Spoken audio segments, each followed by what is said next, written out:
Welcome to Round 5 of the Parenting Roundabout podcast for the week of November 9th. I'm Catherine Haleko, and I'm here with Terry Morrow. Hello. And Nicole Eridix. Hi there. Today we're taking a break from talking and complaining and obsessing, and instead shouting out things other people are doing that we think you'll find as useful or enjoyable as we do. We call this our Roundabout Roundup.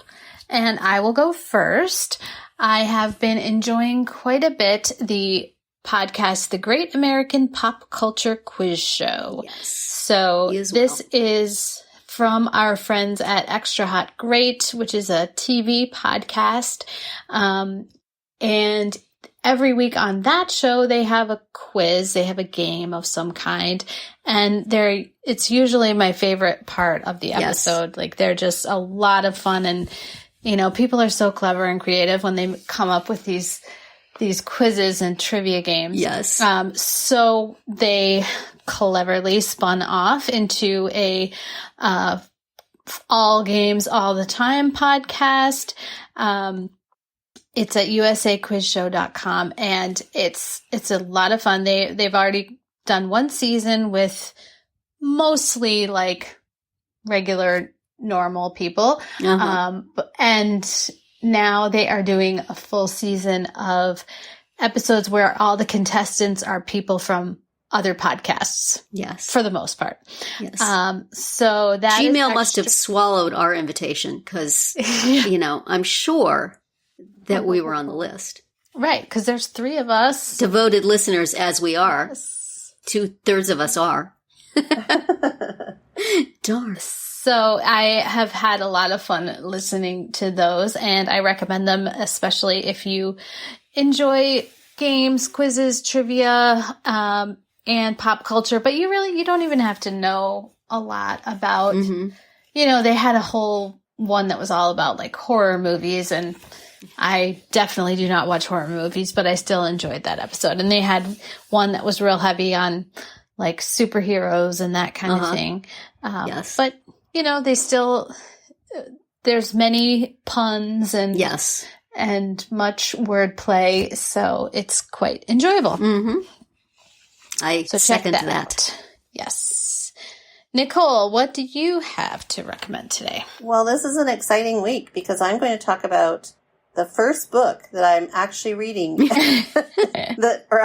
I've picked up in years. Wow. Good for you. I know. I got out of the habit of reading books, and my son gifted me with this particular book that I'm going to talk about today because sleep for me has been a huge issue the last couple of years, and to the point now where I'm seeing a special sleep doctor. And so my son came across this particular book in his medical school travels and sent me a copy, which was really sweet of him. And it's called Why We Sleep by Matthew Walker. And I thought, okay, I kind of started it just out of guilt because he had bought me the book and I thought I'd never start reading it. And you know what? I'm actually really enjoying it. It's a very good read as to sleep and sleep cycles. I'm only a couple chapters in, but I'm going to finish this. And it's full of interesting facts about sleep and studies, and just kind of gives you a greater awareness of how your body, how and why it sleeps, which is really interesting. So if you're into that kind of background knowledge. Is one of the reasons because we have work to do and we want to procrastinate and the couch is super comfortable? That's why I sleep. Could be in your case. Denial, living in denial. I'm just going to close my eyes for a minute. Is my your usual plan. Yeah. No, that does not work for me. That would keep me up. I would just be like, oh well. So that's my shout out this week. So great, and thank you to my son for buying it for me. And how about you, Terry? What are you recommending this week? Okay, well, I'm really shouting out something that a place where my son really enjoys shopping. He is a key collector and more recently a car remote collector. He just enjoys having them. Always has since he was a little kid. And he's had various websites that he's used to buy these keys or remotes.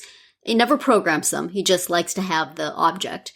And one place that he used to go all the time started working with only locksmiths. And another place he went, he was ordering from, had some problems after a hurricane and weren't filling their orders. And so we stopped using them.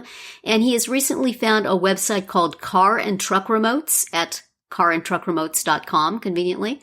And has been having some very good business experiences with them, has ordered a number of things from them, and they come very promptly, and they seem, their customer service seems to be very outgoing. They send him a lot of emails saying, come on back, buy something else, which is what I like to see. So, he's trying to get into a routine of buying himself something every month instead of saving up a gigantic list and then wanting to make a huge order. So, I imagine we will keep giving Car and Truck Remotes more business. So I wanted to mention it. If you are legitimately in the market for a new key or remote for your car or truck, or whether you have a kid who collects those things, I don't think my son is the only one, this is a good place to check out. And that is it for another week of Parenting Roundabout. If you've missed any of our earlier episodes this week, look them up on Spreaker, Apple Podcasts, Amazon Music, or wherever you get your podcasts. To hear what we have to say about exotic pets? No. Robots for kids? Definitely no. And Thanksgiving? A little bit. Maybe. You can also find all our episodes at parentingroundabout.com and talk back in the comments there, on our Facebook page, or on Twitter, where you'll find us at Roundabout Chat. And please visit our Amazon shop at amazon.com/shop/momitude, where you can find links to a lot of the things we talk about. Have a great weekend and see you back here on Monday.